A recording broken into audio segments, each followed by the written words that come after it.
For over the last few years, Russia has made it a point to try to increase its contribution to Kenya's development. And our focus was on health and food security.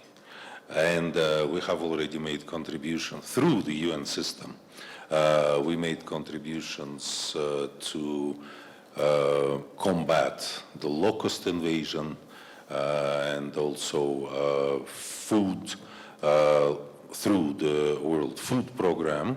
And having heard the presentations today, I think it would be appropriate for me to announce that currently the Russian government is working closely with the World Food Program to sort out the details of a large shipment of 30,000 metric tons of fertilizers to Kenya as a humanitarian contribution that is free of charge.